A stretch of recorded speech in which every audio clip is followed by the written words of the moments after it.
जय माता दी दोस्तों, मैं हूं अंजनी और आज मैं आप लोगों को माता रानी के 9 स्वरूप और उन्हें चढ़ाए जाने वाले 9 प्रसाद के बारे में बताने जा रही हूं।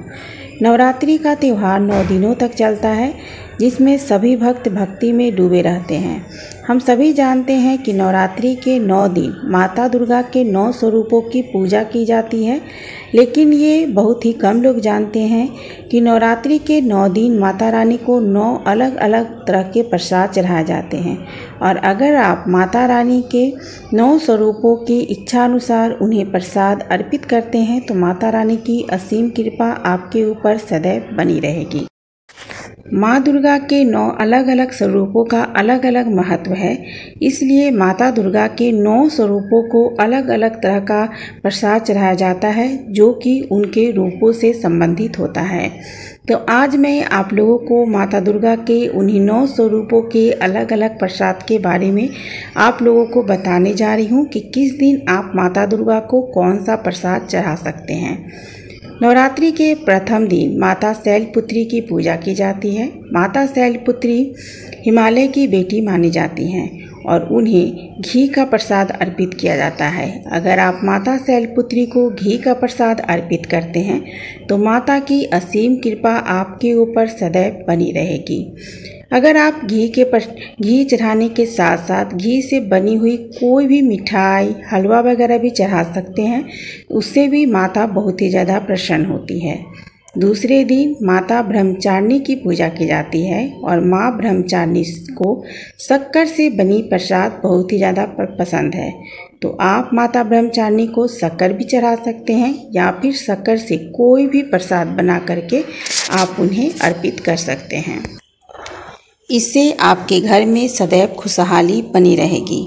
तीसरे दिन माता चंद्रघंटा की पूजा होती है और इस दिन आप माता रानी को खीर का भोग लगा सकते हैं।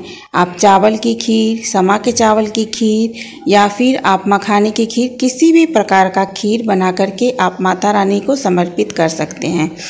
मैंने अपने चैनल पे 9 डेज 9 प्रसाद की रेसिपी डाली हुई है, तो आप उन सभी को चेक कर सकते हैं। चौथे दिन माता कुष्मांडा का होता है और इसलिए उन्हें मालपुए का भोग लगाया जाता है। इससे माता की कृपा सदैव आपके ऊपर बनी रहेगी। मालपुए का भोग लगाने के बाद आप मालपुए को गरीबों में बांट दें या फिर ब्राह्मण को या फिर किसी मंदिर में जाकर दान दे दें, तो इससे पूजा का फल बहुत ही ज़्यादा बढ़ जाता है। आप प्रतिदिन के प्रसाद को अपने घर के बाकी के सदस्यों में बांट सकते हैं, छोटे बच्चों को बांट सकते हैं, मंदिर में जाकर के दान में दे सकते हैं या फिर किसी ब्राह्मण को भी दे सकते हैं। इससे जो पूजा का फल है वो काफ़ी बढ़ जाता है। 5वें दिन स्कंद माता का होता है और उन्हें केले का भोग बहुत ही ज़्यादा पसंद है, तो आप केले से कोई भी प्रसाद बना करके माँ स्कंद माता को चढ़ा सकते हैं या फिर अगर आप चाहें तो ऐसे भी केला माता रानी को अर्पित कर सकते हैं या फिर केले से मालभोग भी बना करके उन्हें चढ़ा सकते हैं। मालभोग भी माता रानी को बहुत ही ज़्यादा पसंद है।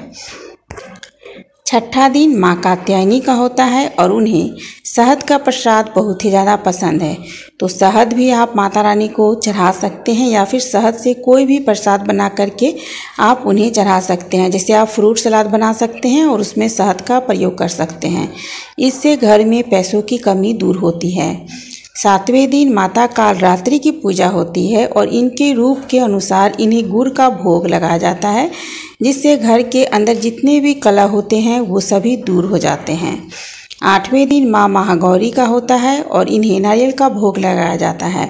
ऐसा माना जाता है कि महागौरी की पूजा अगर आप करते हैं तो जिन औरतों को संतान नहीं है उन्हें भी संतान की प्राप्ति होती है। माता महागौरी भक्तों को मनचाहा वर भी देती हैं। 9वें दिन माता सिद्धिदात्री की पूजा होती है और इस दिन इन्हें आप तिल चढ़ा सकते हैं, तिल गुड़ के लड्डू बना करके चढ़ा सकते हैं।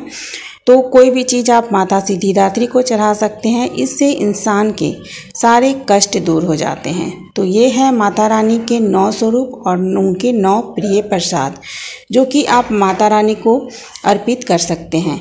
तो दोस्तों, अगर आप लोगों को मेरा ये वीडियो पसंद आए तो इसे लाइक और शेयर ज़रूर कीजिएगा। फिर मिलेंगे एक न्यू वीडियो के साथ मेरे चैनल पर।